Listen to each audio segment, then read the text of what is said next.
Question number 1, consider the following statements about regulating act of 1773। ठीक है, 1773 का जो रेगुलेटिंग एक्ट है उससे रिलेटेड आपके सामने तीन स्टेटमेंट्स हैं। देखो दोस्तों, मैं आपको बार बार ये बोल रहा हूं कि अगर आपको इन एमसीक्यूज का फायदा उठाना है ना, तो आपको खुद से सॉल्व करना होगा। तो जैसे ही क्वेश्चन की ये स्लाइड आपके सामने आती है, वीडियो देखते समय आप यहां पे पॉज कर दो और खुद से सॉल्व करो। उसके बाद प्ले करके आप देखो कि आपने सही सॉल्व किया है या नहीं। ठीक है, one of the aims of the act was to improve the functioning of the ailing East India Company. The governors in councils at Madras and Bengal were brought under the control of Bombay. It provided for the establishment of a high court at Calcutta. तो हम सभी को यह पता होना चाहिए कि 1773 का जो रेगुलेटिंग एक्ट था उसमें हाई कोर्ट, सुप्रीम कोर्ट, ये जो कंफ्यूजन रहती है ना, तो मैं यहां पे आपको बता दूं कि हाई कोर्ट की स्टैब्लिशमेंट की बात नहीं हुई थी, सुप्रीम कोर्ट की स्टैब्लिशमेंट की बात हुई थी कैलकटा में। ठीक है, तो ये मत सोचना कि हाई कोर्ट बनाया गया था। थर्ड स्टेटमेंट यहां पे टोटली फॉल्स है। ठीक है, now the governors in councils at Madras and Bengal were brought under the control of Bombay. अब याद करो आप, 1773 का जो रेगुलेटिंग एक्ट था उसमें मद्रास और बॉम्बे को बंगाल के अंडर लाया गया था या मद्रास और बंगाल को बॉम्बे के अंडर लाया गया था? कुछ याद आया? मद्रास और बॉम्बे को बंगाल के अंडर लाया गया था। तो सेकंड स्टेटमेंट भी यहां पे क्या है? गलत है। पहला स्टेटमेंट बिल्कुल सही है। इसका एम था कि ईस्ट इंडिया कंपनी की फंक्शनिंग को इंप्रूव किया जाए। So correct answer of the question is B, that is only one. So दोस्तों, जब भी आप कोई भी एक्ट पढ़ो तो बहुत ध्यान से एक एक शब्द को, एक एक कॉन्सेप्ट को समझते हुए आपको पढ़ना है, समझना है, ताकि कोई मिस्टेक्स आपसे ना हो। Is that clear? आगे चलें अगले सवाल की तरफ। तो ये एक्सप्लेनेशन है, आप यहां से पढ़ सकते हैं। Consider the following statements about amending act of 1781। तो 1773 के एक्ट के बाद 1781 का अमेंडिंग एक्ट आया था, जिसे एक्ट ऑफ सेटलमेंट भी कहा जाता है। तो दो स्टेटमेंट्स हैं। It laid down that the appeals from the provincial courts could be taken to the supreme court and governor general was exempted from the jurisdiction of the supreme court for the acts done by him in his official capacity. तो अगर आपने ये amending act पढ़ा है, जो कि I hope आपने पढ़ा होगा, बिल्कुल पढ़ा होगा, तो आपको वहां पे पहला ही पॉइंट ये दिखेगा कि गवर्नर जनरल को सुप्रीम कोर्ट के जुरिस्डिक्शन से बाहर कर दिया गया था। जो भी एक्ट वो अपनी ऑफिशियल कैपेसिटी में करेंगे वो सुप्रीम कोर्ट के जुरिस्डिक्शन से, दायरे से बाहर होगा। तो सेकंड स्टेटमेंट तो बिल्कुल करेक्ट है। पहला स्टेटमेंट ध्यान से पढ़िए। इसमें क्या बोला गया था कि प्रोविंशियल कोर्ट से जो भी अपील्स होंगी वो कहां जाएंगी? वो जाएंगी गवर्नर जनरल इन काउंसिल के पास, वो सुप्रीम कोर्ट के पास नहीं जाएगी। तो पहला स्टेटमेंट यहां पे क्या है? गलत। Correct answer is B, that is only 2। ठीक है, सो इस क्वेश्चन का आंसर होगा बी। चलिए question number 3। The act enlarged the size of the legislative council both central and provincial. It also provided for separate representation of presidency, corporations and universities. The act empowered the members to move resolutions on the budget। तो ये भी एक तरीके का question है जो UPSC पूछता है। आपको कैरेक्टरिस्टिक्स दे दिए जाएंगे और आपको 4 ऑप्शंस में एक्ट्स दिए जाएंगे। आपको बताना होगा कि ये तीनों स्टेटमेंट कौन से एक्ट के हैं। आपको एनालाइज करके आइडेंटिफाई करना होगा। तो इसका करेक्ट आंसर क्या होगा? Morley Minto reforms. क्योंकि मॉर्ले मिंटो रिफॉर्म्स में पहली बार ऐसा हुआ था कि मेंबर्स को ये पावर दी गई थी कि आप बजट के ऊपर रिजोल्यूशन मूव कर सकते हो। ठीक है, सो प्लीज अच्छे से पढ़ना Morley Minto reforms. Morley Minto reforms में आपको क्लियर कट दिख जाएगा। थर्ड पॉइंट अगर आप देखोगे एम लक्ष्मीकांत में, it enlarged the deliberative functions of the legislative councils, और उसके आगे लिखा हुआ है for example members were allowed to move resolutions on the budget. ठीक है, और बाकी दोनों स्टेटमेंट भी इसी एक्ट के हैं। आपको याद होगा लेजिस्लेटिव काउंसिल की साइज भी बढ़ाई गई थी और सेपरेट रिप्रेजेंटेशन भी बोला गया था इन सब के लिए। So correct answer is C. Is that clear guys? चलिए question number 4। Charter act of 1833 separated the legislative and executive function of the governor generals council. To rectify the defects of regulating act 1773, British parliament passed Pitt's India act 1784। आपको यहां पे बताना है incorrect कौन सा है? देखो, करेक्ट और इनकरेक्ट में बहुत सारे स्टूडेंट्स मिस्टेक करते हैं, ये आपको नहीं करनी, ये आपको बिल्कुल नहीं करनी, क्योंकि यहां पे तो क्वेश्चन मैं पढ़ ले रहा हूं, एग्जाम में आपको पढ़ना पड़ेगा। तो सेकंड स्टेटमेंट आप ध्यान से देखिए कि 1773 के रेगुलेटिंग एक्ट जो था उसके डिफेक्ट्स को रेक्टिफाई करने के लिए ब्रिटिश पार्लियामेंट ने 1784 का पिट्स इंडिया एक्ट पास किया। गलत दोस्तों, बिल्कुल गलत। क्यों गलत? क्योंकि 1773 का जो रेगुलेटिंग एक्ट था उसके डिफेक्ट्स को रेक्टिफाई करने के लिए एक्ट ऑफ सेटलमेंट 1781, जिसके बारे में अभी हमने क्वेश्चन सॉल्व किया, अमेंडिंग एक्ट ऑफ 1781 लाया गया था, उसके बाद पिट्स इंडिया एक्ट आया था। ठीक है, तो सेकंड स्टेटमेंट यहां पे फॉल्स है। Charter act of 1833 separated the legislative and executive function of the governor generals council. क्या ये स्टेटमेंट सही है? गलत है, क्योंकि ये 1853 के चार्टर एक्ट से हुआ था। चार्टर एक्ट ऑफ 1853 ने गवर्नर जनरल काउंसिल के लेजिस्लेटिव और एग्जीक्यूटिव फंक्शन को अलग अलग कर दिया था। सो करेक्ट आंसर होगा इसका सी, क्योंकि दोनों गलत हैं। इनकरेक्ट आपसे पूछा गया है, so correct answer is C. Question number 5, consider the following statements regarding Montagu Chelmsford reforms. Montagu Chelmsford reforms, तीन स्टेटमेंट्स आपके सामने हैं। Bicameralism for the first time was introduced by this act, it legalized communalism, it provided for the establishment of a public service commission। आपके सामने यहां पे दोस्तों तीन स्टेटमेंट्स दिए गए हैं। ठीक है, तो देखो, मॉन्टेग्यू चेम्सफोर्ड रिफॉर्म्स यानी कि कौन से एक्ट की बात हो रही है? Government of India act 1919। तो ये तो आपको पता है कि भाई बाइकैमरलिज्म पहली बार इसी एक्ट ने इंट्रोड्यूस किया था। पहला स्टेटमेंट बिल्कुल करेक्ट है। साथ ही साथ आपको यह भी पता है कि पब्लिक सर्विस कमीशन की एस्टैब्लिशमेंट की बात भी यहीं पे हुई थी, और 1926 में पहला सेंट्रल पब्लिक सर्विस कमीशन जो है वो बन भी गया था। ठीक है, तो तीसरा स्टेटमेंट भी करेक्ट है यहां पे। Second statement, it legalised communalism. दोस्तों, कम्युनलिज्म को लीगलाइज मॉन्टेग्यू चेम्सफोर्ड ने नहीं किया था, उसके पहले वाले यानी कि मॉर्ले मिंटो ने 1909 वाले एक्ट में लीगलाइज कर दिया था, और इसीलिए मिंटो को फादर ऑफ इंडियन कम्युनलिज्म भी कहा जाता है, फादर ऑफ कम्युनल इलेक्टोरेट भी कहा जाता है। ठीक है, सो सेकंड स्टेटमेंट यहां पे क्या है? टोटली गलत है। Correct answer is 1 and 3, that is D. देख रहे हो ना आप, चीजों को ऑब्जर्व करिए, एक एक चीज को ध्यान से पढ़िए। चलिए, in the context of Indian history the principle of dyarchy refers to. Dyarchy का प्रिंसिपल क्या है? Division of the central legislature into 2 houses, introduction of double government, having 2 sets of rulers, one in London, another in Delhi, division of the subject delegated to the provinces into 2 categories। So दोस्तों, dyarchy जो है ये आपने कौन से act में पढ़ा है? आपको कुछ याद है? अगर आपको नहीं याद है, क्लास इस वीडियो को देखने के बाद एक बार अच्छे से, एक बार बहुत ही अच्छे से पढ़ लीजिएगा डायरकी का जो कॉन्सेप्ट है उसको।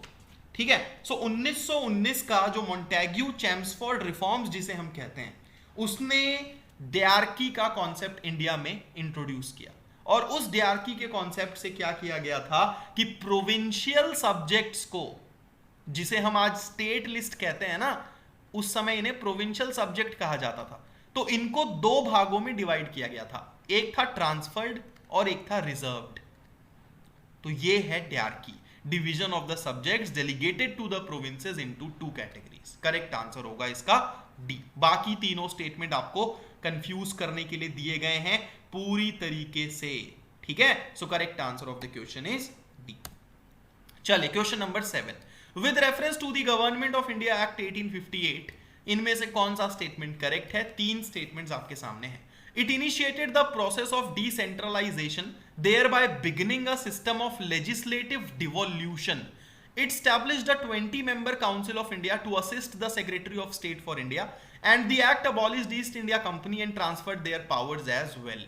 तो देखो, सेकंड स्टेटमेंट में क्या लिखा हुआ है कि भाई इसने एक काउंसिल ऑफ इंडिया स्टैब्लिश किया to assist the secretary of state. अगर आप इतना ही पढ़ोगे ना तो आप गलती कर जाओगे, क्योंकि ये स्टेटमेंट करेक्ट है, लेकिन एक मिस्टेक है यहाँ पे। क्या मिस्टेक है? काउंसिल ऑफ इंडिया 20 मेंबर्स नहीं थे, 15 सदस्य थे, इसमें 15 मेंबर थे काउंसिल ऑफ इंडिया में। तो सेकंड स्टेटमेंट क्या हो गया? गलत हो गया। Is that clear? नाउ यहां पे एलिमिनेशन टेक्निक भी आपको काम आ सकती है। देखो सेकंड गलत हुआ, इसका मतलब ए और डी ये आप एलिमिनेट हो गए क्योंकि इनमें 2 दिया हुआ है, बचा क्या बी और सी। नाउ बी और सी में आप देखिए 3 कॉमन है, यानी कि थर्ड स्टेटमेंट तो बिल्कुल करेक्ट होगा। आप इसमें टाइम वेस्ट करो ही मत, चेक करो ही मत, क्योंकि ये तो बिल्कुल करेक्ट होगा। तो ये एलिमिनेशन टेक्निक होती है जिससे आप अपना समय बचा सकते हो। फिर भी हम थर्ड स्टेटमेंट देख लेते हैं। The act abolished east India company and transferred there powers, बिल्कुल करेक्ट है। 1858 के एक्ट ने ईस्ट इंडिया कंपनी की पूरी पावर्स जो है वो दे दी थी ब्रिटिश क्राउन को। कंपनी रूल खत्म हो चुका था, क्राउन रूल शुरू हो गया था और ईस्ट इंडिया कंपनी खत्म हो गई थी। थर्ड स्टेटमेंट करेक्ट है। It initiated the process of decentralisation thereby beginning a system of legislative devolution, ये स्टेटमेंट गलत है। क्यों गलत है? क्योंकि ये डिसेंट्रलाइजेशन की शुरुआत हुई थी 1861 के एक्ट से। ठीक है, 1861 का जो इंडियन काउंसिल्स एक्ट है उसने शुरू किया था डिसेंट्रलाइजेशन, और उसके तहत क्या हुआ था ये आपको पता ही है। तो पहला स्टेटमेंट फॉल्स है, सेकंड भी फॉल्स है। Correct answer is only 3, that is C. चलिए, analyse the below statements and answer the question. 2 statements हैं आपके सामने। Montagu Chelmsford reforms authorised the provincial legislatures to enact their budget. The Act of Settlement empowered the Governor General in Council to frame regulations for the provincial courts. तो इस तरीके के questions भी आ सकते हैं। हो सकता है कि आपको 2-3 स्टेटमेंट दिए जाए अलग अलग एक्ट्स के, तो आपको रेडी रहना होगा। ओके, तो ये जो एक्ट ऑफ सेटलमेंट था इसने गवर्नर जनरल इन काउंसिल को ये पावर दी थी कि वो प्रोविंशियल कोर्ट्स के लिए रेगुलेशंस फ्रेम कर सकते हैं। बिल्कुल कर सकते हैं, सेकेंड स्टेटमेंट बिल्कुल करेक्ट है। मॉन्टेग्यू चैम्सफोर्ड रिफॉर्म्स ने प्रोविंशियल लेजिस्लेचर्स को बजट इनैक्ट करने का पावर दिया था, बिल्कुल सही है। पहली बार ऐसा हुआ था कि सेंट्रल बजट और प्रोविंशियल बजट अलग अलग हो गए थे और प्रोविंशियल लेजिस्लेचर्स को पावर दिया गया था कि आप अपने प्रोविंसेस के लिए बजट इनैक्ट कर सकते हो। So first statement is absolutely correct, दोनों करेक्ट हैं। Correct answer is C. 2 statements हैं आपके सामने। Immediately after the Sepoy Mutiny 1857, British government empowered the Viceroy to issue ordinances during an emergency. Indian Council Act of 1861 gave recognition to the portfolio system. Second statement तो आपको पता है, बहुत correct है, एकदम इजी था कि भाई इंडियन काउंसिल एक्ट 1861 ने पोर्टफोलियो सिस्टम जो है वो उसकी रिकॉग्निशन दे दी थी, बिल्कुल करेक्ट है। पहला स्टेटमेंट आप देखिए, immediately after the sepoy mutiny 1857। देखो इमीडिएटली मतलब क्या होता है? तुरंत बाद, है ना। 4 साल बाद को इमीडिएटली तो नहीं बोला जाएगा। ऑर्डिनेंस इशू करने का पावर कब दिया गया था? 1861 के एक्ट में, याद है ना। 1861 का जो इंडियन काउंसिल एक्ट था उसने बेसिकली वाइस रॉय को एम्पावर किया था कि आप ऑर्डिनेंस इशू कर सकते हो। तो इसको 1861 को हम इमीडिएटली आफ्टर 1857 तो नहीं बोल सकते ना भाई, 4 साल बाद बहुत दूर होता है यार। सो पहला स्टेटमेंट यहां पे फॉल्स है। Correct answer is B, that is only 2। Is that clear? तो आप देख रहे हो ना छोटी छोटी चीजों पे कितना फोकस कर रहा हूं मैं। ये आपको सिखाने के लिए है ताकि आप हर एक एक्ट को बहुत अच्छे से पढ़ सको। चलिए, question number 10 regarding the council of India. 2 statements हैं। Government of India act of 1858 created council of India headed by the viceroy. 1858 के गवर्नमेंट ऑफ इंडिया एक्ट ने काउंसिल ऑफ इंडिया क्रिएट किया था, सबको पता है, सबको पता है। अभी मैंने आपको बताया भी कि 15 मेंबर थे इसमें, लेकिन इसके हेड कौन थे? इसके हेड थे secretary of state, vice Roy नहीं था इसका हेड। कंफ्यूज हो जाते हैं सभी। पहला स्टेटमेंट फॉल्स है। देखो हर एक स्टेटमेंट को एंड तक पढ़ो, एक एक चीज को पढ़ो, ठीक है, नहीं तो गलती होगी। Council of India was abolished under the Indian independence act of 1947। अब ये जो काउंसिल ऑफ इंडिया यहां पे बनाया गया था, इसको अबॉलिश कब किया गया था? कब अबॉलिश हुआ था, याद है आपको? याद करने की कोशिश करो कि इसे अबॉलिश कब किया गया। क्या इसको 1947 के एक्ट से अबॉलिश किया गया या फिर 1935 के एक्ट से अबॉलिश किया गया? तो आपको समझ में आएगा कि क्या हुआ था। Getting the point? Correct answer of the question is D. Council of India को अबॉलिश किया गया था गवर्नमेंट ऑफ इंडिया एक्ट 1935 से, ठीक है, 1935 के एक्ट से, 1947 नहीं। सो दोनों स्टेटमेंट्स यहां पे क्या हैं? टोटली फॉल्स हैं, टोटली फॉल्स हैं। Question number 11 through which one of the following were commercial activities of the East India Company finally put to an end। Basically 4 acts दिए गए हैं ABCD और आपको यह पूछा गया है कि इनमें से कौन से एक्ट से ईस्ट इंडिया कंपनी की कमर्शियल एक्टिविटीज को एंड कर दिया गया था। तो इसका आंसर होगा चार्टर एक्ट ऑफ 1833। ओके, इस चार्टर एक्ट ऑफ 1833 ने ईस्ट इंडिया कंपनी को प्योरली एडमिनिस्ट्रेटिव बॉडी बना दिया था और इसकी कमर्शियल फंक्शंस को खत्म कर दिया था। Correct answer is B.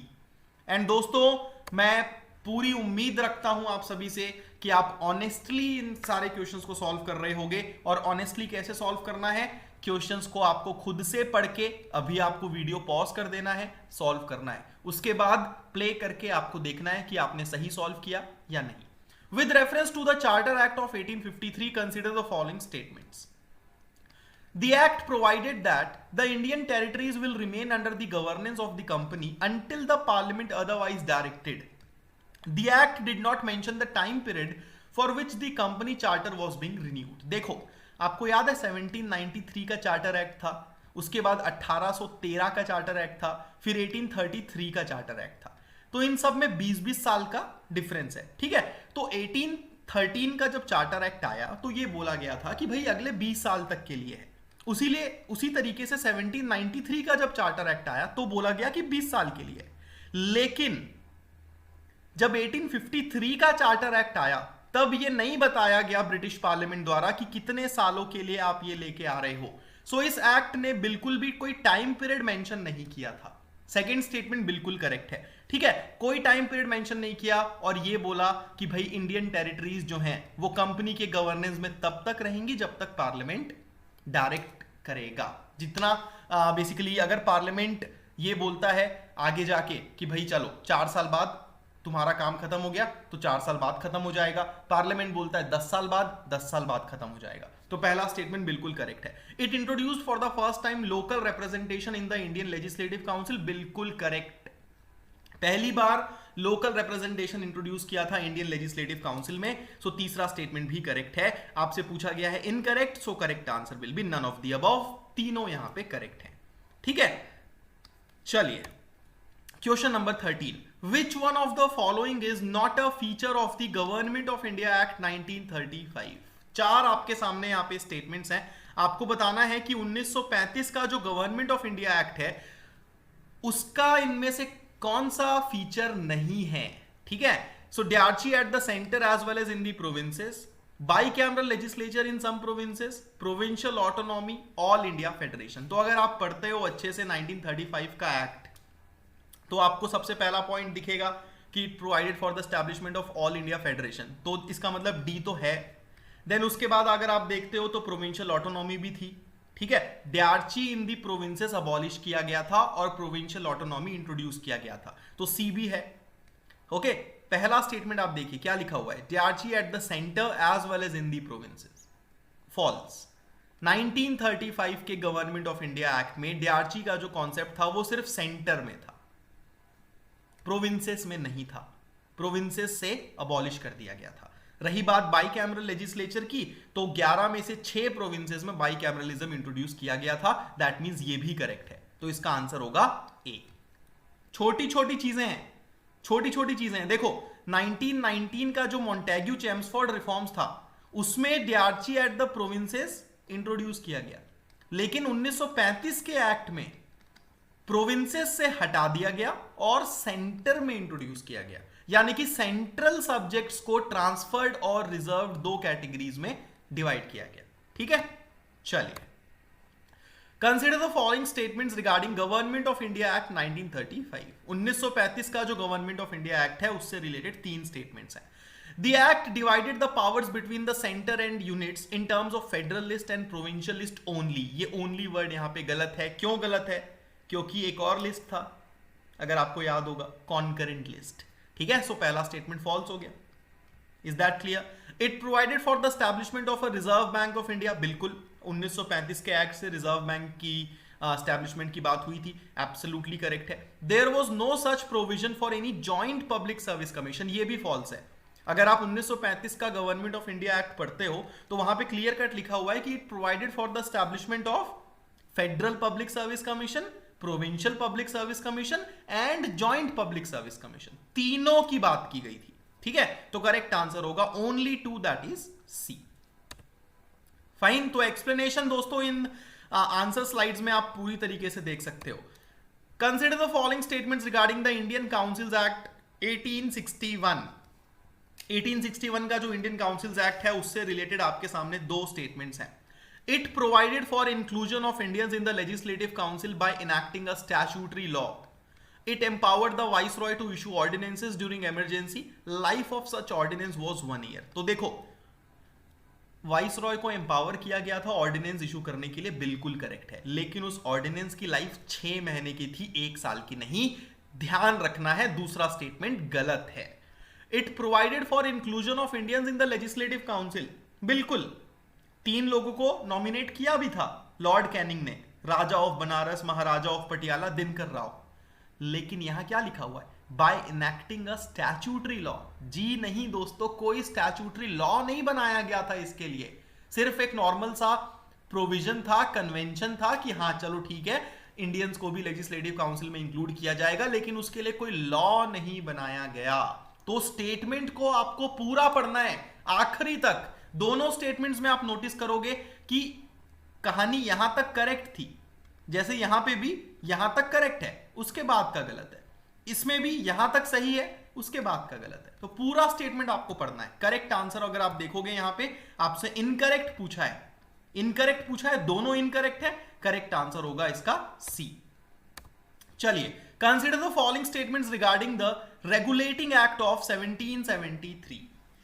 It created an executive council consisting of 5 members to assist the Governor General of Bengal. It prohibited the servants of the company from engaging in any private trade or accepting presents or bribes from the natives. पहला statement क्या लिखा हुआ है? It created an executive council consisting of 5 members. Executive council में 4 member थे, जो कि governor general of Bengal को असिस्ट करने के लिए था। 5 मेंबर्स नहीं थे। पहला स्टेटमेंट गलत है। इस 1773 के एक्ट ने कंपनी के सर्वेंट्स को प्रोहिबिट किया था कि भाई आप किसी भी प्राइवेट ट्रेड में इंगेज नहीं हो सकते, और ना ही आप नेटिव से किसी भी तरीके की ब्राइब्स या प्रेजेंट्स एक्सेप्ट कर सकते हो। सो सेकंड स्टेटमेंट यहां पे बिल्कुल करेक्ट है। Correct answer is B, that is only 2। अगला सवाल, question number 17। Consider the following statements regarding charter act of 1813। It ended the trade monopoly of the east India company in India and China. This act permitted all the British merchants to trade with India in all the commodities. It provided for the spread of Western education. So third statement तो बिल्कुल correct है, इसमें तो कोई सोचने की बात ही नहीं है।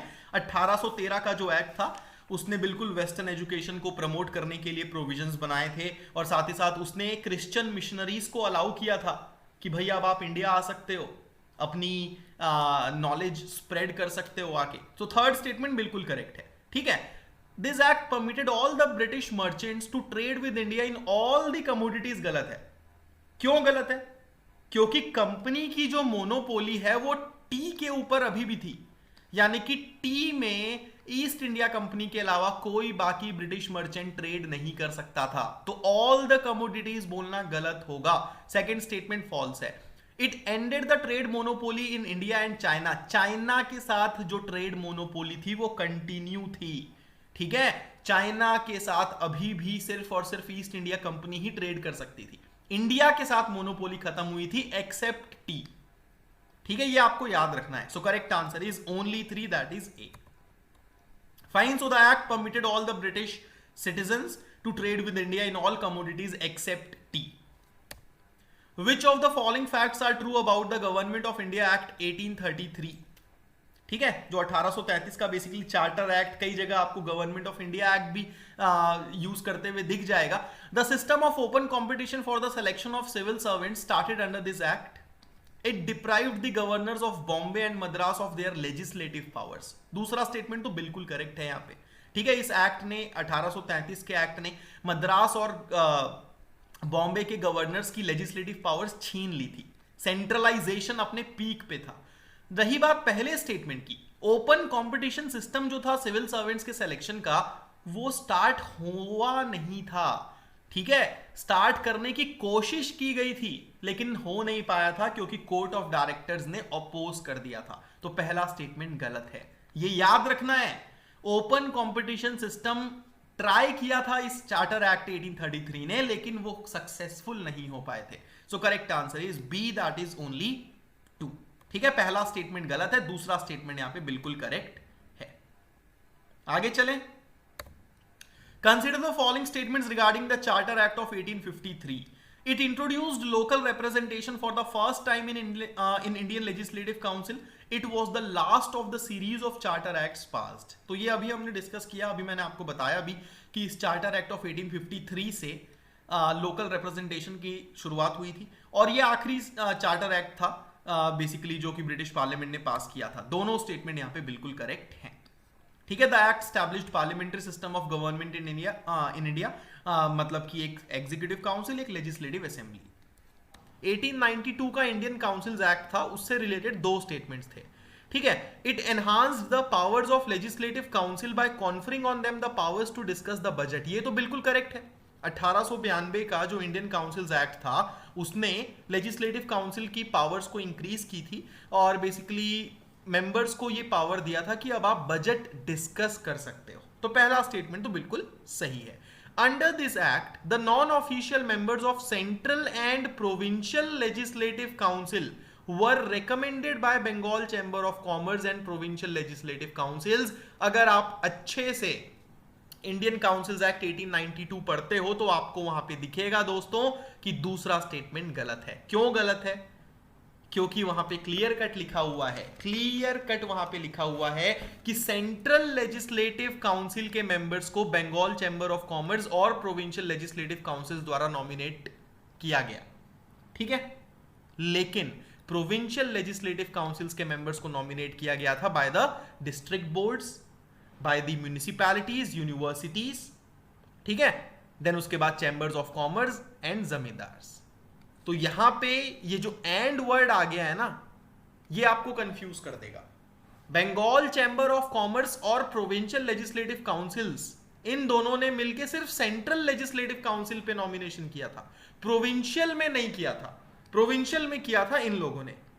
ठीक है, सो पहला स्टेटमेंट करेक्ट है, दूसरा गलत। करेक्ट आंसर इज ए। काफी सारे आंसर्स आए हैं, बहुत सारे आंसर्स टेलीग्राम चैनल में भी आए हैं। टेलीग्राम चैनल की लिंक मैं डिस्क्रिप्शन में ऐड कर दूंगा और आप उस चैनल का हिस्सा बन सकते हैं, आपको सारी इंफॉर्मेशन यहां पे मिल जाएगी। ठीक है, साथ ही साथ दोस्तों सब्सक्राइब जरूर करें इस चैनल को जिसका नाम है Rahul Agarwal UPSC. Question number 21, consider the following statements about Indian councils act 1909। ठीक है, it is also known as Montagu Chelmsford reforms. तो पहला स्टेटमेंट तो अपने आप में गलत है क्योंकि ये मॉर्ले मिंटो रिफॉर्म्स है, लेकिन बहुत सारे स्टूडेंट्स यहां मिस्टेक कर जाते हैं। This act allowed the association of Indians into viceroys executive council. बिल्कुल सही है।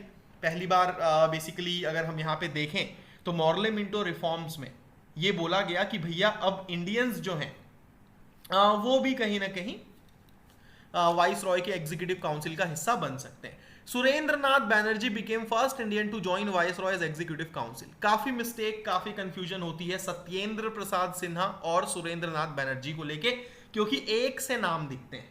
ठीक है, लेकिन थर्ड स्टेटमेंट यहां पे गलत है क्योंकि सत्येंद्र प्रसाद सिन्हा पहले भारतीय बने थे to join the viceroy executive council. So third statement दोस्तों यहां पे क्या है?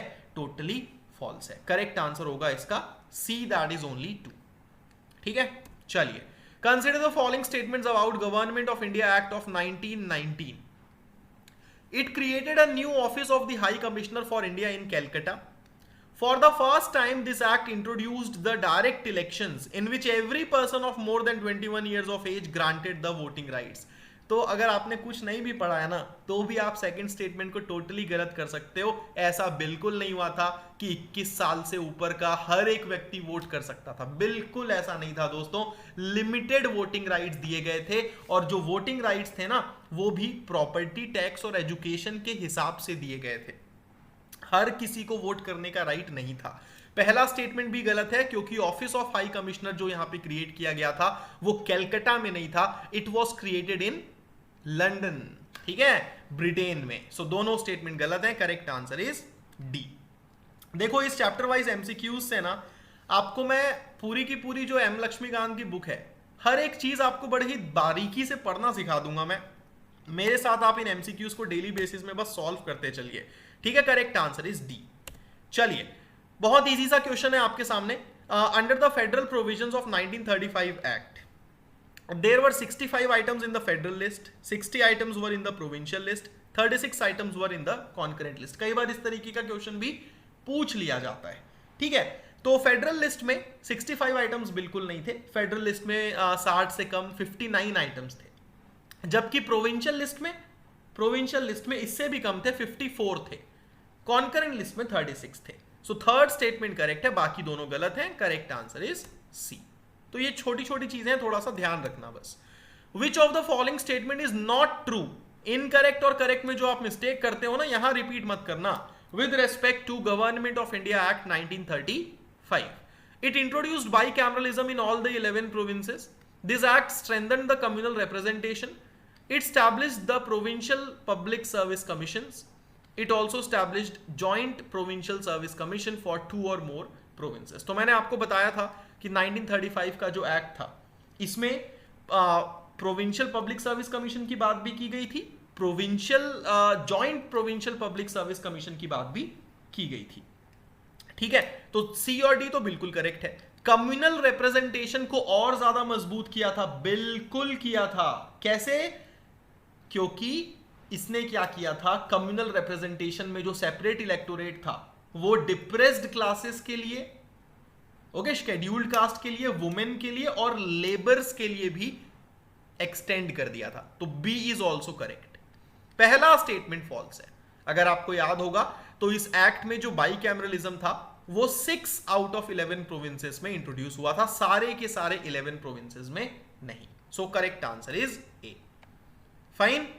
तो ये जो 6 प्रोविंसेस थे, बॉम्बे, मद्रास, बिहार, असम, यूपी, बंगाल, ये थे। चलिए, consider the following about Indian independence act of 1947। Appointment to civil services by the secretary of state for India was stopped. It abolished the office of the secretary of state for India. दोनों statement 100% यहां पे correct है, okay. अभी तक क्या होता था कि सिविल सर्विसेज में जो भी अपॉइंटमेंट होती थी वो सेक्रेटरी ऑफ स्टेट द्वारा होती थी, अब उसको रोक दिया गया, और उसी तरीके से secretary of state for India के ऑफिस को भी अबॉलिश कर दिया गया। तो करेक्ट आंसर होगा इसका सी, that is both 1 and 2. Analyze the given statement. The Charter Act of 1833 attempted to introduce a system of open competition for the selection of civil servants. याद है, मैंने आपको बताया था पिछले वीडियो में कि 1833 का जो चार्टर एक्ट था, इसने अटेम्प्ट किया था कि भाई ओपन कंपटीशन का सिस्टम इंट्रोड्यूस किया जाए। चलिए, 2 स्टेटमेंट्स हैं आपके सामने। Following this act the committee on the Indian civil service was appointed in 1833। देखो, मैंने आपको यह भी बताया था कि चार्टर एक्ट ऑफ 1833 में ये अटेम्प्ट किया गया था, लेकिन सक्सेसफुल नहीं हो पाए थे क्योंकि कोर्ट ऑफ डायरेक्टर्स ने अपोज किया था। और इसी वजह से दोस्तों, ये जो committee on the Indian civil service है ना, ये 1833 में अपॉइंट नहीं हुई थी, ये अपॉइंट हुई थी 1854 में under the charter act of 1853। So first statement false है। सेंट्रल पब्लिक सर्विस कमीशन तो आपको पता है 1926 में बना है, तो इसका तो कहीं से भी चार्टर एक्ट से कोई लेना देना नहीं है। दोनों स्टेटमेंट यहां पे गलत है। Correct answer is D.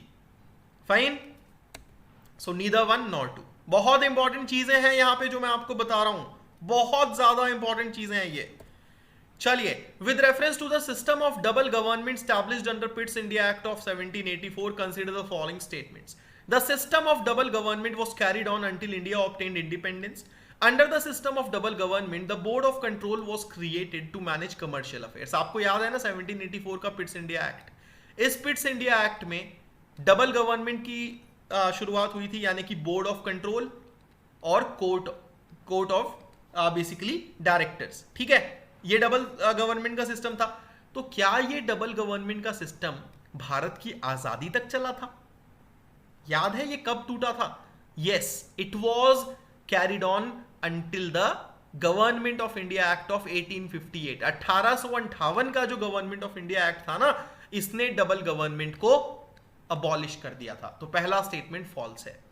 अगर आप सोचोगे कि हाँ यार आजादी तक चला होगा, गलत है, गलत है, गलत हो जाएगा।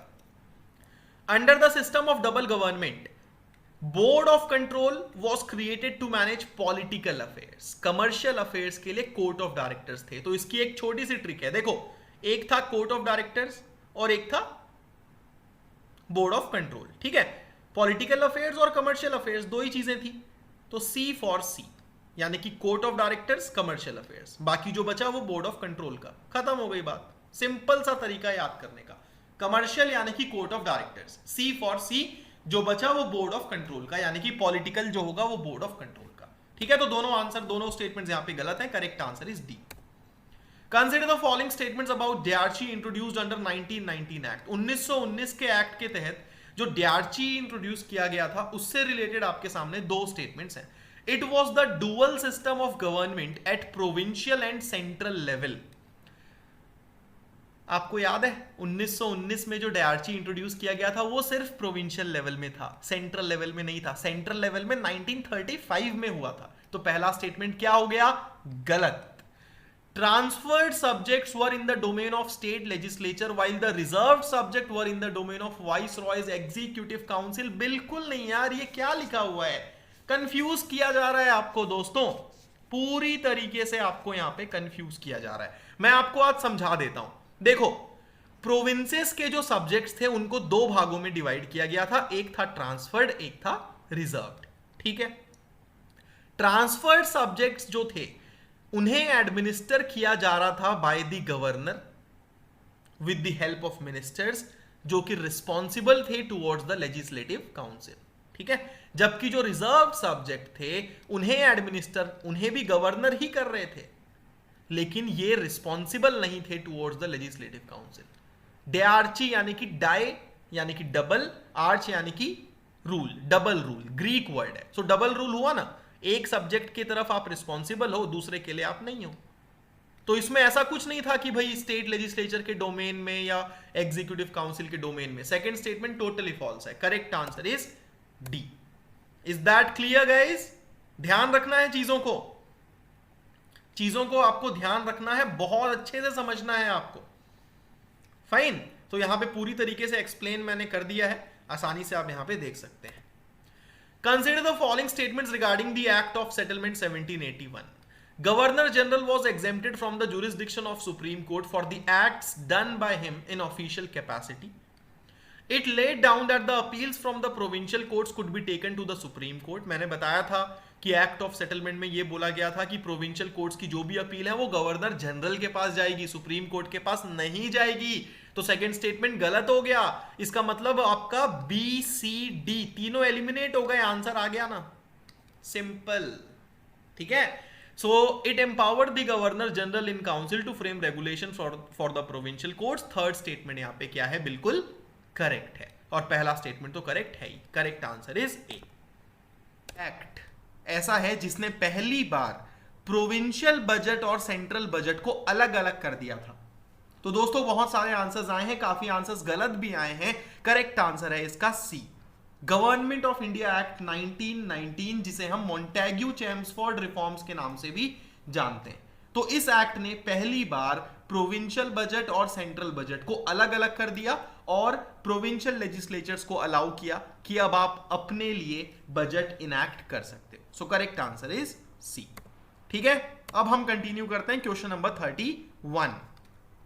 तीन स्टेटमेंट्स हैं आपके सामने, देखो ऑनेस्टली सॉल्व करना है क्वेश्चंस को, आपको यहां पे पॉज करना है, वीडियो पॉज करना है और आपको खुद से सॉल्व करना है, ठीक है, ताकि आपको पता चले ना कि आपकी प्रिपरेशन कितनी हुई है।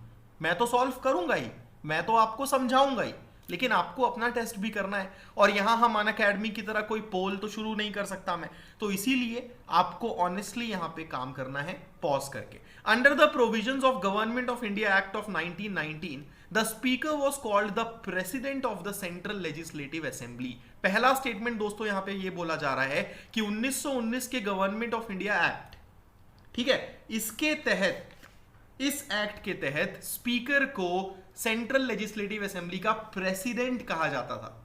बिल्कुल सही है, जिसे हम आज स्पीकर कहते हैं ना, पहले उसको प्रेसिडेंट कहा जाता था दोस्तों, पहले स्पीकर नहीं कहा जाता था। ये बहुत कम लोगों को ये चीज पता है, और ये आपको लक्ष्मीकांत में हिस्टोरिकल बैकग्राउंड चैप्टर में नहीं मिलेगी, ये आपको पार्लियामेंट वाले चैप्टर में देखने को मिलेगी।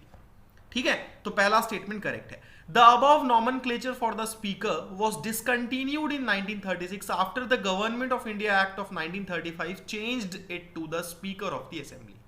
तो देखो, स्पीकर को पहले प्रेसिडेंट कहा जाता था और ये नॉमेनक्लेचर चेंज किया government of India act of 1935 ने, और इसने बोला कि भाई प्रेसिडेंट नहीं कहा जाएगा, स्पीकर कहा जाएगा। ये 1935 के गवर्नमेंट ऑफ इंडिया एक्ट का प्रोविजन था।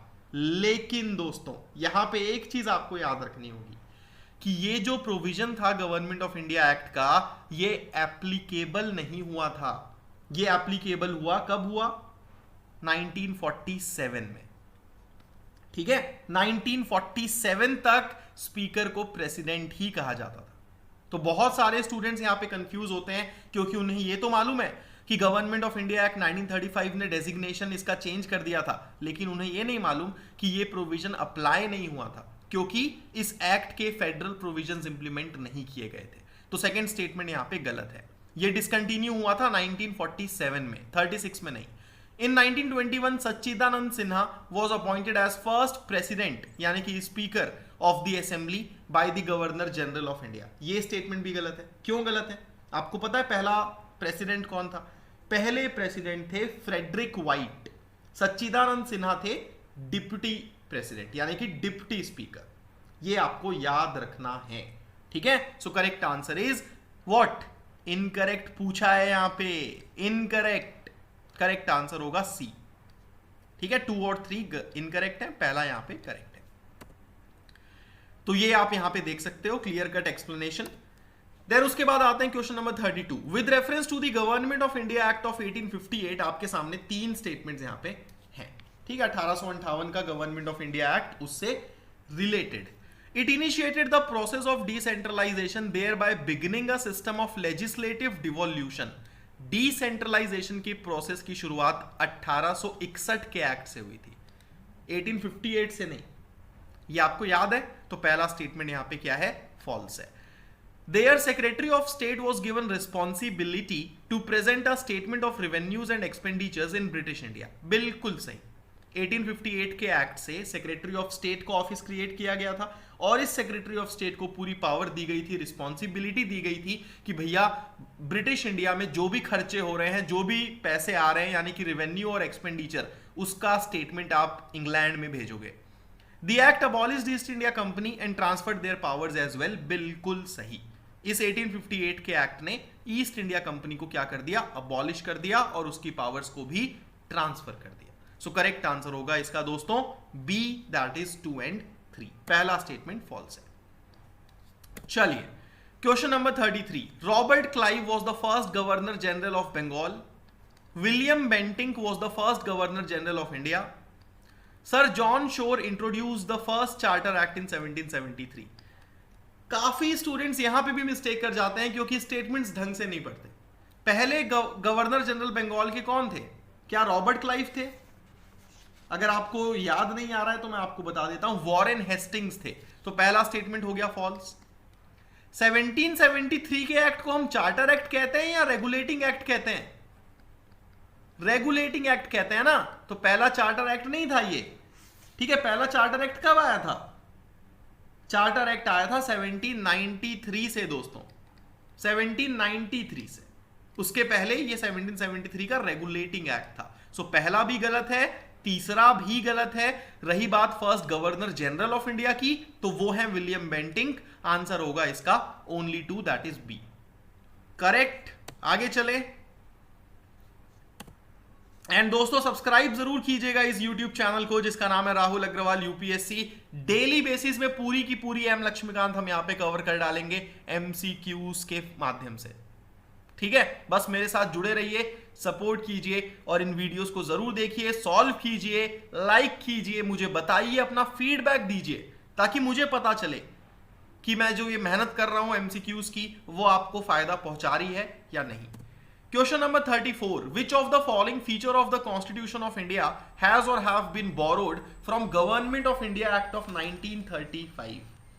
अब आपको ये तो पता है ना कि हमारा जो इंडिया का कॉन्स्टिट्यूशन है हमने बहुत सारी चीजें क्या की हैं, अलग अलग देशों के कॉन्स्टिट्यूशन से ली हुई हैं। ये तो सभी को पता है कि भाई इंडिया के कॉन्स्टिट्यूशन में काफी सारी चीजें हैं जो कि अलग अलग देशों के कॉन्स्टिट्यूशन से ली गई हैं, और बहुत बार ये चीजें पूछी जाती हैं कि आपने कौन सी चीज कहां से ली, कौन सी चीज कहां से ली। तो यहां पे आपको बताना है कि 1935 के गवर्नमेंट ऑफ इंडिया एक्ट से आपने क्या क्या बोरो किया है। ऑफिस ऑफ गवर्नर बिल्कुल किया है जी। इमरजेंसी प्रोविजंस बिल्कुल किया है जी। लेजिस्लेटिव प्रोसीजर हमने ब्रिटिश कॉन्स्टिट्यूशन से लिया है, तो ये गलत हो गया। Method of election of president ये हमने कहां से लिया है, method of election of president ये हमने लिया है आयरलैंड के कॉन्स्टिट्यूशन से। Federation with a strong centre, हमारा जो फेडरल सिस्टम है वो क्वासी फेडरल है क्योंकि सेंट्रल गवर्नमेंट के पास ज्यादा पावर है। तो ये federation with a strong centre ये हमने कहां से लिया है, कनाडा से। ठीक है, सो 3, 4, 5 ये तीनों गलत हैं। आंसर होगा सी, दैट इज 1 and 2। यहां पे अगर आपको सिर्फ चौथा स्टेटमेंट पता था ना कि method of election of president हमने आयरिश से लिया है, तो आप आसानी से एलिमिनेट करके आंसर तक पहुंच जाते। आपको बाकी सब ना भी पता हो तो भी चलता। ठीक है, तो correct answer is C. Analyse the below statements and answer the question. Montagu-Chelmsford reforms authorized the provincial legislatures to enact their budgets। तो ये तो अभी मैंने आपको बताया जो कल का क्वेश्चन था कि भाई इसी एक्ट ने 1919 के एक्ट ने प्रोविंशियल लेजिस्लेचर को ऑथोराइज किया था कि आप अपना अपना बजट इनैक्ट कर सकते हो। जिस तरीके से आज हम देखते हैं ना कि हर स्टेट गवर्नमेंट अपना अपना खुद का बजट लेके आती है और एक अलग सा बजट आता है जो देश का बजट होता है जो सेंट्रल गवर्नमेंट लाती है, उसी तरीके का सिस्टम यहां से शुरू हुआ था। Indian council act of 1861 gave recognition to the portfolio system, बिल्कुल सही है। पोर्टफोलियो सिस्टम की शुरुआत यहीं से हुई थी, रिकॉग्निशन बेसिकली उसे दिया गया था। Then government of India act of 1858 created council of India headed by the viceroy. Government of India act 1858 ने काउंसिल ऑफ इंडिया क्रिएट किया था, बिल्कुल ठीक है। तो आंसर क्या होगा 1, 2 and 3, दैट इज सी, और आपको मिलेंगे 0 मार्क्स। क्यों? क्योंकि दोस्तों काउंसिल ऑफ इंडिया तो क्रिएट किया था बट उसके हेड कौन थे?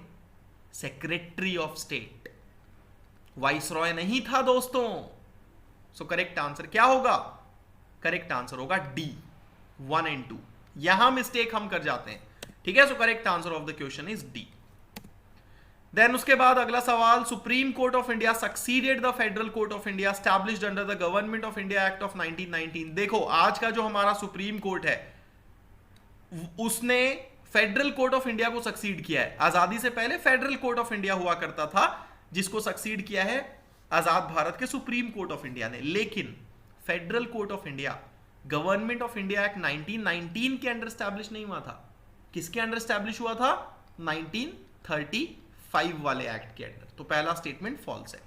Charter act of 1813 authorised the local governments in India to impose taxes on persons, बिल्कुल सही है। 1813 का जो चार्टर एक्ट था उसने लोकल गवर्नमेंट्स को यह पावर दी थी कि अब आप लोगों पे टैक्स इंपोज कर सकते हो और अगर वो टैक्स नहीं पे करते तो आप उन्हें पेनलाइज भी कर सकते हो, पनिशमेंट भी आप उन्हें दे सकते हो। तो सेकंड स्टेटमेंट करेक्ट है।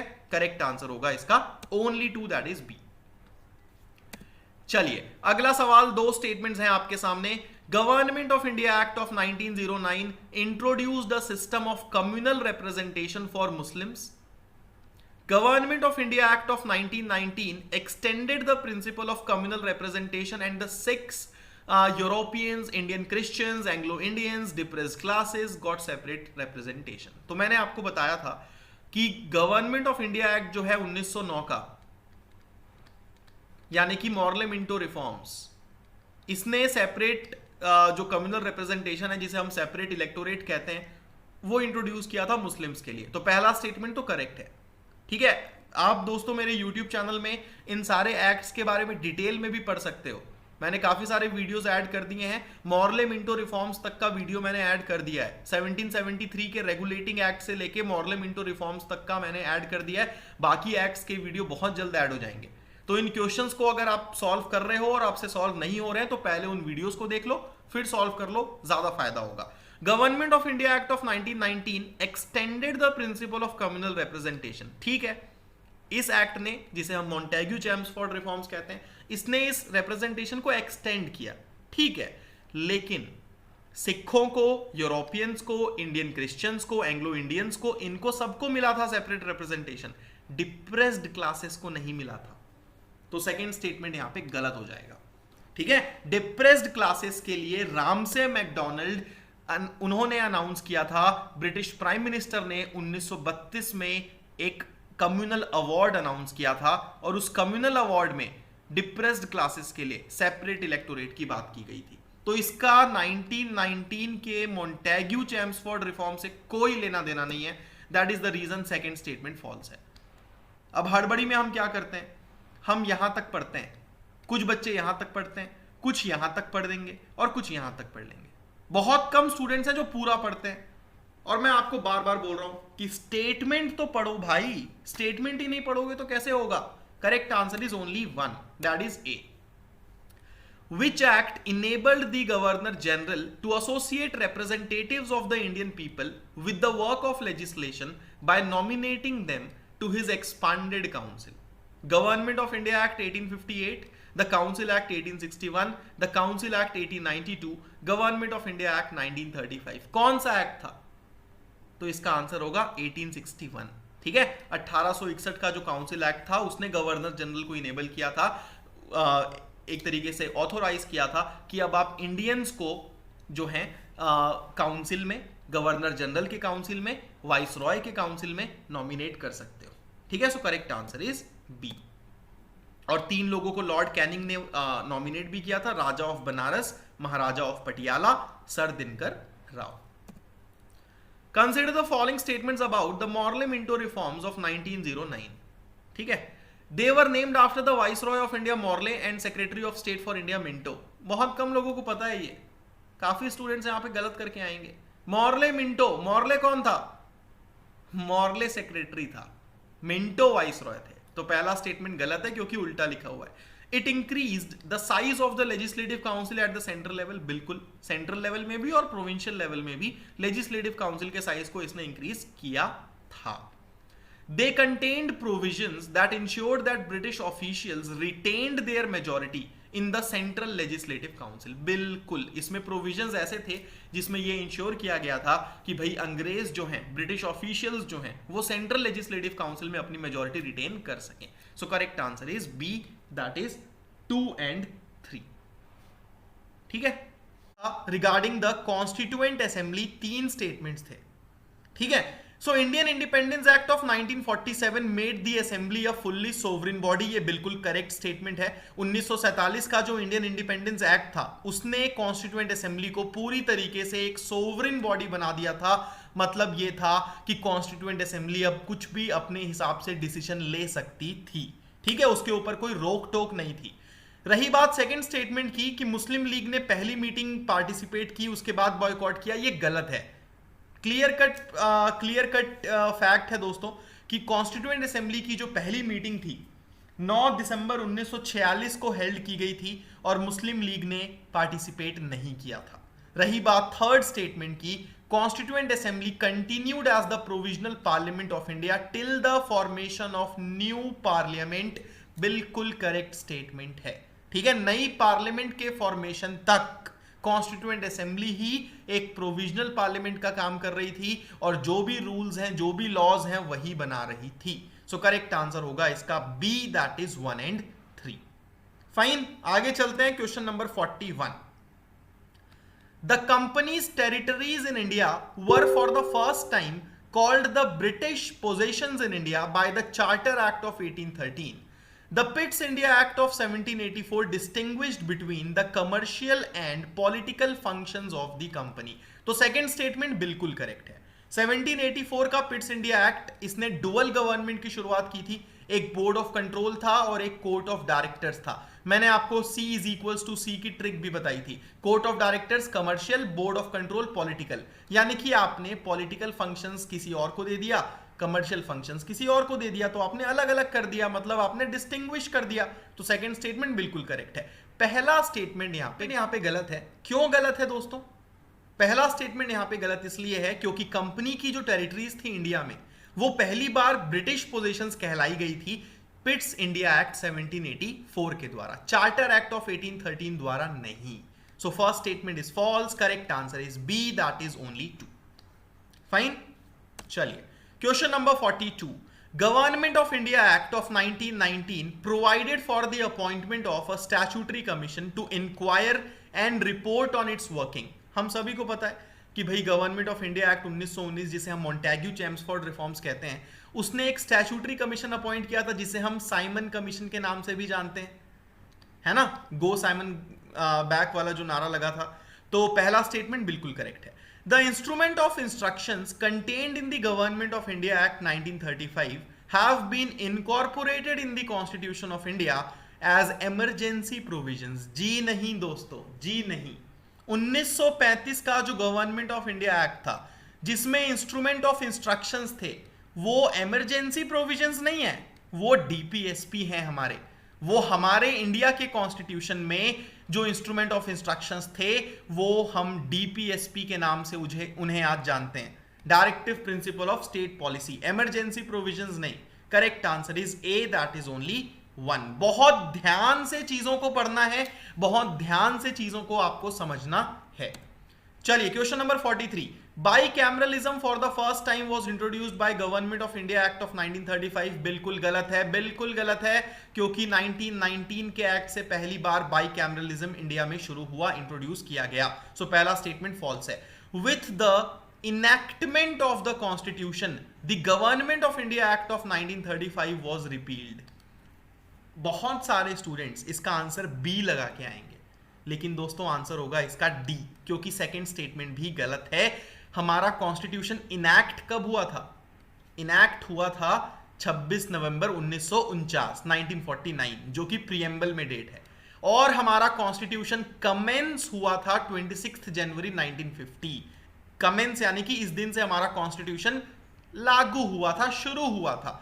सो दोस्तों 1935 का government of India act enactment के समय रिपील नहीं हुआ, ये रिपील हुआ जब हमारा कॉन्स्टिट्यूशन कमेंस हो गया।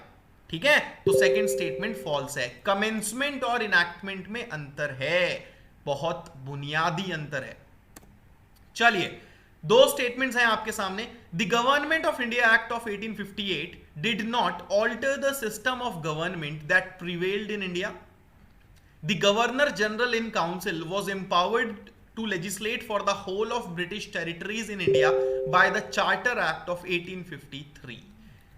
तो पहला स्टेटमेंट बहुत ही जबरदस्त स्टेटमेंट है। देखो 1858 का जो गवर्नमेंट ऑफ इंडिया एक्ट था ना, वो अंग्रेज ये बोल के लाए थे कि हम बहुत कुछ बदलने वाले हैं भारत में, will change very important provisions, will do whatever it takes, ताकि लोगों का कॉन्फिडेंस जो है वो ब्रिटिश गवर्नमेंट पे, ब्रिटिशर्स पे वापस से आए। लेकिन अल्टीमेटली 1858 का government of India act Indians के आंखों में धूल झोंकने जैसा था, इंडियंस को धोखा देने जैसा था, क्योंकि उसने किसी भी तरीके से इंडिया में जो सिस्टम था गवर्नमेंट का उसको चेंज नहीं किया। बस अपना ही अंदर अंदर का सिस्टम को वो चेंज करते रहे, सेक्रेटरी ऑफ स्टेट ले आए, गवर्नर जनरल को वाइस रॉय बना दिया, बस अपना ही काम करते गए। इंडिया में कोई खास इन्होंने गवर्नमेंट के सिस्टम को चेंज नहीं किया। तो पहला स्टेटमेंट करेक्ट है, और यही वजह है कि इस एक्ट को क्रिटिसाइज किया जाता है। ठीक है, आलोचना होती है।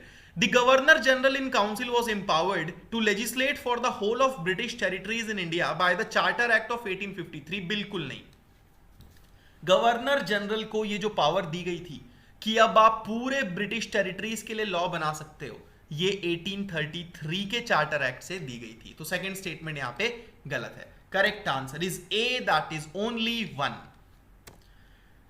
अगला सवाल, consider the following statements regarding the Indian constitution. It repealed government of India act of 1919 along with the government of India Act of 1935 and the Indian Independence Act of 1947. For the first time word election was used in the Indian councils act of 1892। तो देखो second statement तो totally false है। क्यों false है? क्योंकि clear cut लिखा हुआ है कि इंडियन काउंसिल्स एक्ट ऑफ 1892 में इलेक्शन से रिलेटेड इनडायरेक्ट प्रोविजंस थे, लेकिन इलेक्शन वर्ड का एज सच यूज नहीं किया गया था। तो सेकंड स्टेटमेंट तो फॉल्स है। अब देखिए हमारा जो इंडिया का कॉन्स्टिट्यूशन है उसने 1935 का गवर्नमेंट ऑफ इंडिया एक्ट उसको रिपील किया, इंडियन इंडिपेंडेंस एक्ट को रिपील किया। Government of India act 1919 India के कॉन्स्टिट्यूशन ने रिपील नहीं किया, ये रिपील किया 1935 के एक्ट ने। सिंपल सी बात है ना भाई, पहले 1919 का एक्ट आया, फिर 1935 का एक्ट आया, फिर 1947 का एक्ट आया, और फिर हमारा कॉन्स्टिट्यूशन बना 1950 में। तो 1947 के एक्ट ने ये बोला कि 1950 में जब इंडिया का कॉन्स्टिट्यूशन जब तक नहीं बन जाता तब तक इंडिया और पाकिस्तान 1935 के प्रोविजंस के हिसाब से चलेंगे। और जैसे ही हमारा कॉन्स्टिट्यूशन बन गया हमने इसको भी रिपील कर दिया, यानी कि खत्म कर दिया, और इसको भी खत्म कर दिया। 1919 वाला तो पहले ही 1935 वाले से रिपील हो चुका था ना, तो पहला स्टेटमेंट फॉल्स होगा। इंडियन कॉन्स्टिट्यूशन ने 1919 के एक्ट को रिपील नहीं किया था। है ना जबरदस्त क्वेश्चन। चलिए, सो करेक्ट आंसर होगा दोस्तों इसका D. Consider the following statements regarding Indian independence act of 1947। It ended the British rule in India. It granted freedom to the Indian princely states to join the dominion of Pakistan or India only. It designated the Governor General of India and the provincial governors as the heads of the states. So पहला statement तो सबको पता है, बच्चे बच्चे को पता है कि भैया ब्रिटिश रूल एंड हुआ था 1947 के इंडियन इंडिपेंडेंस एक्ट से, तो ये बिल्कुल करेक्ट है। और उसी तरीके से इंडिया आजाद तो हो गया, गवर्नर जनरल ऑफ इंडिया और जो प्रोविंशियल गवर्नर्स थे उनको heads of the states basically designate कर दिया गया। सो तीसरा स्टेटमेंट भी करेक्ट है। लेकिन सेकंड स्टेटमेंट, इसने इंडियन प्रिंसली स्टेट्स को फ्रीडम दिया था कि भैया आप पाकिस्तान की डोमिनियन भी ज्वाइन कर सकते हो, आप इंडिया का डोमिनियन भी ज्वाइन कर सकते हो, मतलब आप इंडिया के साथ भी जा सकते हो, पाकिस्तान के साथ भी जा सकते हो। लेकिन यहां ओनली वर्ड जो है ना वो गलत है। क्यों गलत है? क्योंकि दोस्तों इस इंडियन इंडिपेंडेंस एक्ट ने प्रिंसली स्टेट्स को यह भी बोला था कि अगर आप चाहो तो इंडिपेंडेंट भी रह सकते हो इन दोनों के साथ, अगर नहीं जाना चाहो तो। सो इसीलिए सेकंड स्टेटमेंट गलत है। सेकंड स्टेटमेंट में तो यह बोला जा रहा है कि भाई या तो आप इंडिया जा सकते हो या तो पाकिस्तान। नहीं, अगर आप दोनों भी नहीं जाना चाहते तो आप इंडिपेंडेंट भी रह सकते हो। सो ओनली वर्ड यहां पे गलत हो जाएगा, सेकंड स्टेटमेंट फॉल्स है। Correct answer is A, that is 1 and 3 only. चलिए, in the federation established by the act of 1935 residuary powers were given to. So 1935 के गवर्नमेंट ऑफ इंडिया एक्ट में 3 list आई थी, आपको याद होगा, federal list, provincial list, concurrent list. Then उसके बाद यह भी बोला गया था कि जो रेसिडुअरी पावर्स हैं, रेसिडुअरी पावर्स यानी कि उन लिस्टों में लॉ बनाने का पावर जो कि इन तीनों में नहीं आता, मतलब एक ऐसा सब्जेक्ट जो कि ना तो फेडरल लिस्ट में आता है, ना प्रोविंशियल लिस्ट में आता है, ना ही कॉन्करेंट लिस्ट में आता है, तो उसको कहा जाता है रेसिडुअरी सब्जेक्ट। और उसमें लॉ बनाने का पावर हुआ था, किसको दिया गया था? वाइस रॉय को। So correct answer is C. Consider the following with respect to charter act of 1833। An Indian was to appointed as a law member in the governor generals council. तो ये तो आपको पता होगा कि भाई गवर्नर जनरल के काउंसिल में किसी भारतीय को, किसी इंडियन को एज अ लॉ मेंबर पहली बार कब बनाया गया था? मॉर्ले मिंटो 1909 में। ठीक है, सो पहला स्टेटमेंट गलत है। Governor general of India was the designation of the supreme authority. बिल्कुल, इस चार्टर एक्ट ने गवर्नर जनरल ऑफ बंगाल का डेजिग्नेशन चेंज करके गवर्नर जनरल ऑफ इंडिया कर दिया। Then Governor of Bombay and Madras were to exercise legislative powers along with Governor General of Bengal. बिल्कुल नहीं, बिल्कुल नहीं। चार्टर एक्ट ऑफ 1833 ने क्या किया था? बॉम्बे और मद्रास के गवर्नर्स की पावर्स छीन ली थी और सारा का सारा पावर किसको दे दिया था? गवर्नर जनरल ऑफ बंगाल को, और उसका डेजिग्नेशन चेंज करके गवर्नर जनरल ऑफ इंडिया कर दिया था। सो थर्ड स्टेटमेंट यहां पे फॉल्स है। The commercial activities of the East India Company were to be abolished. बिल्कुल सही आंसर होगा 2 and 4, मार्क्स मिलेंगे 0, क्योंकि इनकरेक्ट पूछा है तो आंसर होगा 1 and 3। करेक्ट इनकरेक्ट मिस्टेक नहीं करनी, ठीक है। So correct answer is 1 and 3, क्योंकि पहला और तीसरा इनकरेक्ट है। Question number 49, consider the following statements regarding the charter act of 1853। Guys, क्या आप चाहते हैं कि ये 50 क्वेश्चंस जो है इनको एक ही वीडियो में कंपाइल करके मैं दे दूं? If you want please type yes in the comments. It reduced the number of court of directors from 24 to 18, 6 out of them were nominated. बिल्कुल करेक्ट बात है। कोर्ट ऑफ डायरेक्टर्स की संख्या चार्टर एक्ट ऑफ 1853 ने 24 से 18 कर दी, 6 out of them were nominated. This act established parliamentary system of government in India. जी हाँ, पार्लियामेंट्री सिस्टम ऑफ गवर्नमेंट अगर भारत में स्टैब्लिश किया है किसी ने तो वो चार्टर एक्ट ऑफ 1853 ने किया है। और ऐसा इसीलिए बोला जाता है क्योंकि चार्टर एक्ट ऑफ 1853 ने पहली बार क्या किया था, लेजिस्लेटिव और एग्जीक्यूटिव फंक्शन को अलग अलग कर दिया था। जिस तरीके से पार्लियामेंट्री सिस्टम में लॉ मेकिंग के लिए एक अलग से लेजिस्लेटिव बॉडी होती है ना, वो यहां पे बनाई गई थी, जिसे मिनी पार्लियामेंट के नाम से भी जाना जाता है। This act introduced the open competition system for the selection of civil servants. बिल्कुल करेक्ट है, 1833 के चार्टर एक्ट ने अटेम्प्ट किया था, लेकिन 1853 में वो फाइनली जाके सक्सेसफुल हुआ। It introduced local representation for the first time. ये भी आपको पता है, पहली बार लोकल रिप्रेजेंटेशन जो है वो इंट्रोड्यूस किया गया था, और 4 मेंबर्स जो हैं उन्हें अपॉइंट किया गया था local governments of Madras, Bombay, Bengal और आगरा के द्वारा। सो चौथा स्टेटमेंट भी करेक्ट है। Correct answer is all of the above. दोस्तों देखो, आपको अगर चीजें नहीं समझ में आ रही है ना, ये एमसीक्यू सॉल्व करते समय वीडियो को कर दो पॉज, ठीक है। लक्ष्मीकांत की बुक ओपन करो, चार्टर एक्ट ऑफ 1853 अपने आप से एक बार पढ़ो, समझो, और फिर आके इस क्वेश्चन को सॉल्व करो। जबरदस्त फायदा होगा। 50 क्वेश्चन होने वाले हैं, 50वां क्वेश्चन है ये। पूरा का पूरा चैप्टर कवर कर दिया मैंने, ठीक है। Under which of the following act separate electorate was given to the Muslims. तो बहुत सिंपल सा क्वेश्चन है, सिंपल सा answer. Correct answer is Indian councils act 1909, also called as M square, Morley Minto reforms, ठीक है। So correct answer is A. सो 50 question कैसे लगे आपको जरूर बताइएगा। दोस्तों लाइक जरूर कीजिए इस वीडियो को अगर आपको पसंद आए ये एमसीक्यूज। साथ ही साथ सब्सक्राइब कीजिए इस यूट्यूब चैनल को जिसका नाम है राहुल अग्रवाल यूपीएससी। धन्यवाद, मिलता हूं आप सभी से बहुत जल्दी अगला सेशन लेके, जिसमें हम चैप्टर 2 सॉल्व करेंगे। चैप्टर 2 है मेकिंग ऑफ द कॉन्स्टिट्यूशन।